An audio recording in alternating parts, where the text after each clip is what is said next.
Lenovo have redesigned their Legion Pro 7i gaming laptop this year, so let's find out what's new compared to last gen. Diving straight into the design changes, the whole laptop now has an eclipse black finish rather than grey. It's a little bigger compared to last gen in every dimension, but the biggest visual differences are seen on the back. The lid now has a customizable RGB Legion logo in the center, but you can turn that off if you're after a stealthier look. There's also a new RGB light bar on the back, which I think looks kinda cool, but it comes at the expense of no more ports on the back of the laptop. Last year's Pro 7i had a bunch of ports on the back, which I personally preferred as it was great for keeping cables out of the way. Despite the fact that the new model had to move all of the ports on the back to the sides, there are only minor differences between last gen and this gen. Overall, there's just one less USB Type-A port on the newer model, so 3 total now instead of 4. The Ethernet port on the newer version is faster 2.5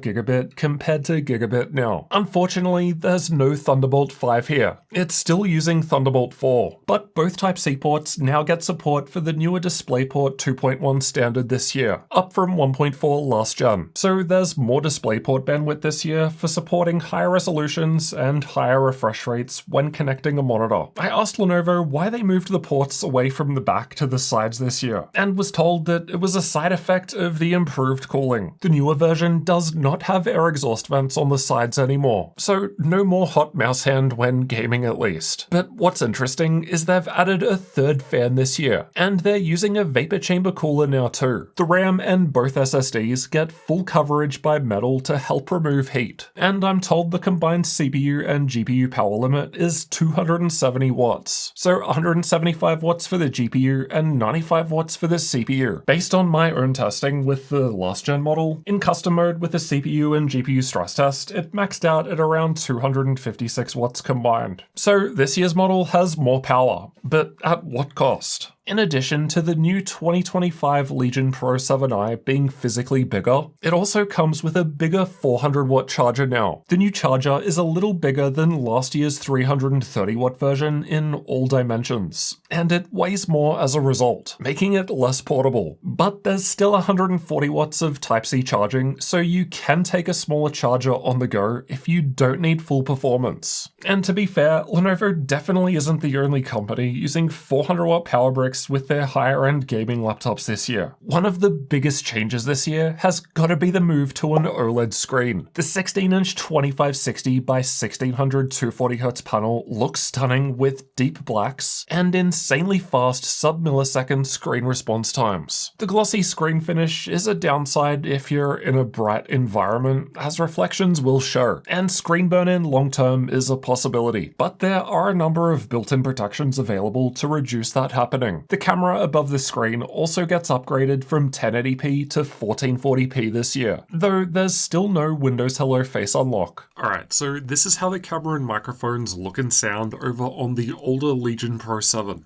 And this is how things look and sound over on the newer 2025 version. The screen doesn't go the full 180 degrees back anymore. It's limited to about 135 degrees. That's pretty standard for most gaming laptops. It's just not as much range as before. Now, there's a big change to Lenovo's software this year. In the past, we just had the Lenovo Vantage software to manage the entire laptop. But now this year, they've kind of split things up a bit. Vantage is still there, but all of the performance tuning and other useful things that gamers might want to do has moved into a new app called Legion Space. I was told the problem is that Vantage is used on pretty much all of Lenovo's devices, so it gets kind of hard for them to manage it in a scalable way. If the Vantage software has to have all this stuff for gaming laptops crammed into it, that only ends up getting used on Legion devices. Now, I'm no software engineer, but on the one hand, I kinda get it. But on the other hand, I liked Vantage and that everything was just in one location. It was just super easy to use. I always said that Vantage was probably one of the best, if not the best, gaming laptop software control panels out there. Anyway, my version of the Legion Space software probably isn't final yet, so assume that anything in this early look could change. We get access to the usual performance modes, RGB lighting control, mux switch, and more in here. So the same sort of stuff we had in Vantage before, just that it's moved into Legion Space. The new keyboard has 1.6mm of key travel now, up slightly from 1.5mm last gen, and it does feel slightly more clicky.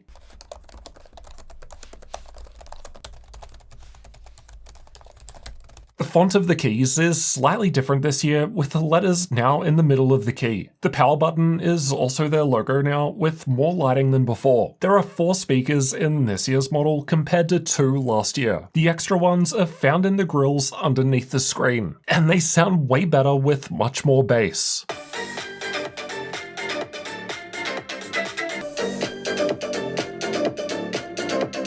The older version just sounded tinny in comparison. Of course, the rest of the specs have been upgraded too. The new model has up to Intel's latest Core Ultra 9 275HX processor, Nvidia's RTX 5090 graphics, faster DDR5 6400 RAM, faster PCIe Gen 5 storage, and faster Wi-Fi 7. And of course, don't forget that OLED screen. Unfortunately, there's no AMD version at this time, but Lenovo will have both AMD Fire Range and Dragon Range processors in this year's Legion Pro 5. So then, should you buy this year's new Legion Pro 7i, or save some money with last year's model? That's a tough one, considering the last gen model has had some really great sales over the last 6 to 12 months. You can find the best deals on our gaminglaptop.deals website with the link below. For me, it's the OLED screen in the new version that gets my attention. I know many of you don't like that they took the ports away from the back and put them on the sides this year, and I'm right there with you. But at the same time, I don't think that's enough to be a deal breaker by itself. Otherwise, the main differences with the new version are going to come down to how well it performs. So how much better is Intel's Core Ultra 9 275HX compared to the 14th gen i9 14900HX? Or how much better is an RTX 50 series laptop GPU compared to an RTX 40 series laptop GPU? Basically, is it worth spending more money to get next gen specs? For that, you're going to have to subscribe for my full review of this gaming laptop, as well as all my upcoming comparisons. I've got loads of CPU and GPU comparisons coming soon. So yeah, you're definitely going to want to subscribe. Unfortunately, this is an early engineering sample, and it cannot be tested. But as soon as it can be, I'll show you everything it can do. Until then, you can check out all the new gaming laptops coming out this year.